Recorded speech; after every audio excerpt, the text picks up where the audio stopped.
Eu nunca imaginei que um dia eu falaria isso na minha vida ou depois do Hakeem Olajuwon ganhar um título. Mas mamãe, estou com medo do Houston Rockets. Tem alguns pontos que eu quero falar nesse vídeo sobre o fato do Houston Rockets ter vencido todos os jogos da pré-temporada e estar assustamente assustador, mas o que eu quero focar mais é como eles inventaram basquete 2 e vão excluir todos os baixinhos. O penúltimo jogo da pré-temporada do Houston Rockets foi contra o New Orleans Pelicans, que foi a vitória mais acirrada que eles tiveram. Eles venceram de 130 a 128, só 2 pontos. Porém, o que mais chamou a atenção não foi os 21 pontos do Amen Thompson ou quase triplo-duplo do Alfred Sengun, que fez 12 rebotes, com 7 assistências e 8 pontos, sendo que ele pegou 2 roubos de bola e um toco. Foi o fato de que o menor jogador da escalação titular dessa equipe tinha 2 metros e 1 de altura. O Rockets conseguiu montar uma escalação onde o armador tinha 2 metros e 1 de altura e todos os outros tinham 2 metros e 11. Kevin Durant mente na altura? Mente, mas a gente tem que usar o dado oficial, né? Isso significa que desde o shooting guard até o pivô poderia ser a mesma pessoa. E o mais impressionante é que não foi um elenco deficitário. Como eu falei, eu tô usando palavras bonitas, hein? Deficitário. Já virou membro do canal pela minha palavra bonita? Já se inscreveu e ativou o sininho? Pelo amor de Deus, hein? O Amen Thompson, que foi o armador desse elenco titular, não desapontou como armador. Ele teve o menor plus-minus, que é o que julga ali o tempo de quadra, se ele tá ajudando o time ou não. Pela equipe, porém, ele foi justamente o cara que liderou pontos... Perdão, esse foi o Jabari Smith Jr. Ele foi o segundo que liberou em pontos da equipe, foi o segundo dos titulares que fez mais de 20 pontos, com 2 cestas de 3, 5 cestas de 8 tentativas, pegando também seus 5 rebotes e 3 assistências. O cara com o menor resultado em quadra, né? Vamos pegar aqui o plus-minus para poder fazer essa comparação. O cara com o menor desempenho em quadra da equipe, ainda assim anotou mais de 20 pontos em uma equipe que tinha Kevin Durant para pontuar, Alfred Sengun para rodar a bola, Steve Adams para fazer aquele pick and roll que quase mata o Patrick Beverley na screen, e ninguém dos titulares ficou com plus-minus negativo. Para vocês terem uma ideia, já no New Orleans Pelicans, que só perdeu de 2 pontos, todo mundo ficou no negativo, no titular do New Orleans Pelicans. Os únicos caras que tiveram plus-minus positivos no outro time foram os bancos, e teve inclusive esse Jay Hawkins aqui, que foi mais 19 e fez 13 pontos vindo do banco. Fez a mesma quantidade de pontos que o Zion Williamson, e olha que o Zion Williamson, mesmo roubando 4 bolas, ainda ficou com menos 22 de plus-minus. Eles conseguiram formar o quinteto mais alto da história, inclusive já teve equipes que tentaram só tacar todos os jogadores altos em quadra e ver o que você... Rock Rose, Lynn Shady. Inclusive já teve elencos que tinham jogadores gigantescos, tinham jogadores de 2,10 m, 2,20 m, e eles não foram tão funcionais quanto essa equipe. Você pega, por exemplo, o J.R. Smith Jr., foi o maior destaque de pontos, fez quase 30 pontos. Já o Alfred Sengun foi o destaque mais na defesa e fez a bola rodar. Ele teve 7 assistências, é o cara que liderou a partida em assistências, inclusive. Já o Steve Adams, que só fez 2 pontos, terminou com 26 de plus-minus na partida, até porque ele fez quase 10 rebotes, teve até um roubo de bola, e 6 deles foram rebotes ofensivos. O próprio Kevin Durant, que é o cara que tá com a maior bagaça no bolso, foi o terceiro dos 5 com a maior pontuação, e o plus-minus dele é o penúltimo. Nem mesmo o cara que fez todo mundo falar, meu Deus, agora o Rockets vai aterrorizar, foi o cara que mais aterrorizou no jogo. Isso aconteceu não porque esse é o novo elenco oficial titular, como eu falei, foi o terceiro jogo da pré-temporada, eles ainda fizeram 2 jogos com elenco diferente, mas sim porque o Fred VanVleet, que era do Toronto Raptors, estava jogando no Houston Rockets, lembra? Está fora porque rompeu o ligamento e, inclusive, pode não jogar essa temporada por completo. O que deixa mais assustador ainda esse elenco. E a gente vai ter que esperar para ver o quanto esse elenco vai ser testado, tanto não só pela questão do Fred VanVleet, mas porque depois dessa partida muito boa, a última partida que foi contra o Atlanta Hawks, nenhum deles jogou. Kevin Durant, Steve Adams, Sengun, Thompson, todos eles não pisaram 1 minuto em quadra no último jogo de pré-temporada. Eles jogaram todos os 2 outros jogos antes desse jogo, que todo mundo foi o quinteto e depois descansaram. Então a única demonstração que a gente teve desse elenco valendo mesmo, porque mesmo o New Orleans Pelicans não sendo time assustador, já é uma fase onde os times querem colocar à prova seus titulares, seu esquema técnico, suas novas contratações, diferente da Summer League, que é só para dar tempo para calouro e novato. Ver se a gente contrata o LiAngelo Ball para farmar os irmãos Big Ball Brand, ou se a gente deixa ele lançar uma nova música, já é uma fase mais séria de preparação. Quando eu comecei a ver esse elenco para trazer esse vídeo para vocês, eu vi que o mais assustador não é o fato de que a cada mês que passa fica mais impossível para eu jogar um basquetinho. E sim que esse elenco ainda é consistente, mesmo sem as torres quíntuplas gêmeas.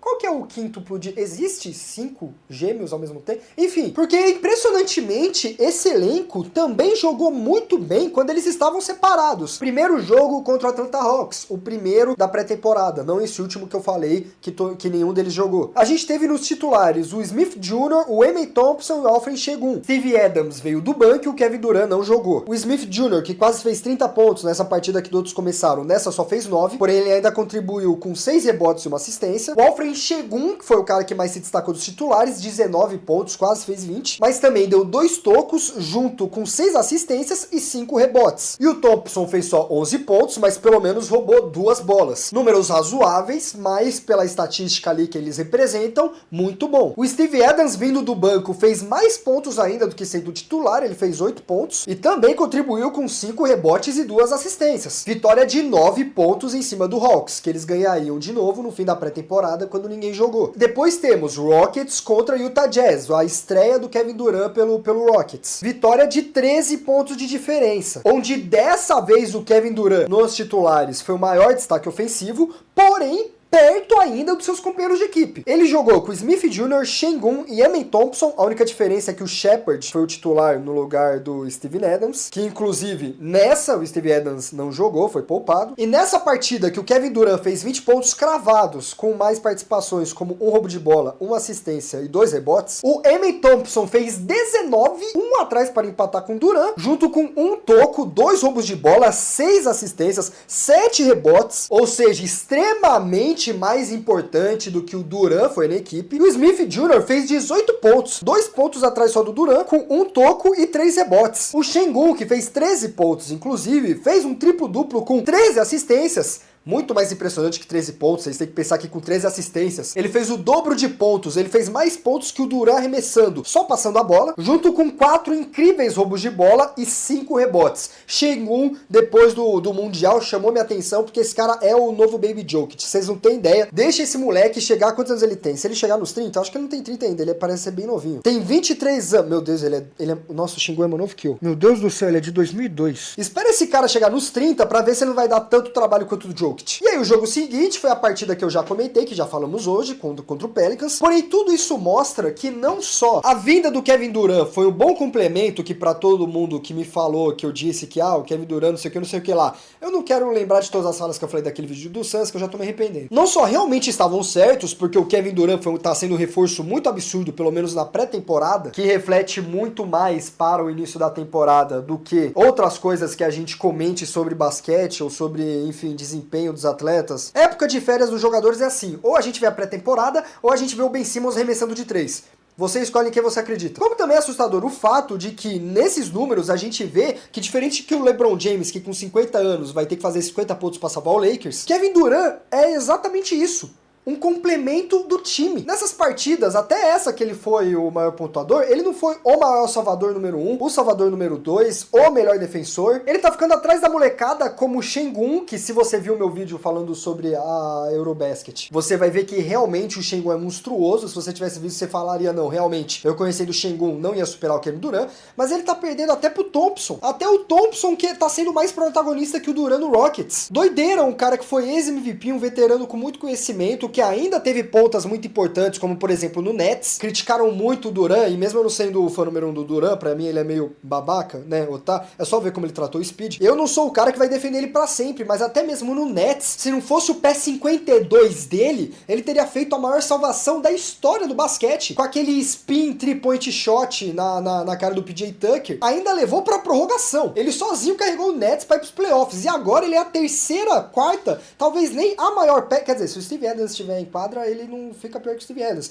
Mas ele não é nem a peça mais importante do Rockets. Até mesmo quando ele não joga, os outros jogadores conseguem se completar. Isso sim que é uma reestrutura, que é um planejamento que é assustador de um time, tal qual, por exemplo, o Thunder resolveu trabalhar, ao invés de gastar dinheiro com o LGM, por exemplo. Inclusive, o último vídeo nós falamos sobre não só o desastre que é o LGM, mas a condenação que é pegar o lado negativo, que jogar com o LeBron. Dá uma conferida depois, vou deixar no izinho no fim do vídeo. Mas a gente não ironicamente pode estar vendo o basquete 2, não só por causa desse elenco absurdo que pode se repetir, ou até mesmo arrisco aqui dizer, dependendo de como foram os primeiros testes, virar o padrão do Rockets, mas sim porque mesmo até com um dos pontuadores mais letais da história da NBA, ele não faz nem cócega pra ser o cara mais importante da partida. Óbvio, se tiver um momento Nets contra Bucks finais da NBA, a bola vai cair na mão dele, porque ninguém tem tanto repertório quanto ele. Mas mesmo assim, esse cara é assustador. O Rockets tá me dando tanto interesse quanto de ver eles ação ao vivo do que o meu novo Phoenix Suns. E olha que pra eu querer ver o Phoenix Suns, eu não posso ter chorado por um mês pra assistir meu time. Mas essa temporada eu acho que tá prometendo muito. O Luka vindo pra buscar vingança, o Cooper Flag, inclusive falamos sobre o Cooper Flag na semana passada, tendo que buscar aí o cargo com peso nas costas, que em nenhum momento ele pediu, a culpa não é dele. E agora o Rockets invicto de pré-temporada, com um elenco com o menor jogador tendo 2 metros e 1, não é nem 2 metros cravado, numa rotação onde o armador ou o pivô podem ocupar o mesmo espaço na questão de estatística de altura, né? Num time onde o Kevin Durant nem é o cara mais importante. Isso é uma loucura. Só não supera a doideira que é você não virar membro dando o apoio simbólico desse canal. Se você conhecesse o meu canal de verdade, ou você conhece, só tá sendo ruim mesmo. Tá sendo, sei lá, tá tão duro quanto concreto novo. E olha que o membro não é nem 3 mil reais que você tá devendo de calote. É só um valor simbólico que você pode pagar agora no Pix. E olhando a descrição, você pode ver como você pode dar essa força pro canal que sai mais barato do que a taxa de iFood do seu pedido. Não só ajudando esse canal a continuar postando vídeo, como ganhando algumas recompensas. Caso você seja muito fã do seu Madruga, você ainda pode se inscrever no canal e dar like, que nenhum dos dois apodrece o dedo, mas não esqueça que se inscrevendo para receber os próximos vídeos, tem que assinar o sininho. E nem assim é garantido ainda por cima de que você vai receber os próximos vídeos. E olha que não embaçou nenhuma vez o vídeo, hein? Finalmente, só porque eu falei nessa piranha. E para você continuar sua alimentação ou sua procrastinação, esse é o último vídeo do canal. Como eu falei sobre o LeBron James, o lado obscuro de jogar com ele, como ele pode destruir sua carreira, talvez até mais do que levantar ela. Mas se você quer saber de mais atualidades, fofocas, notícias, oh meu Deus, bafafá. Esse último vídeo é o mesmo formato desse, com coisas fresquinhas sobre basquete. Muito obrigado por você ficou até aqui, eu sou o Psi Cabeceira e beba água, tchau.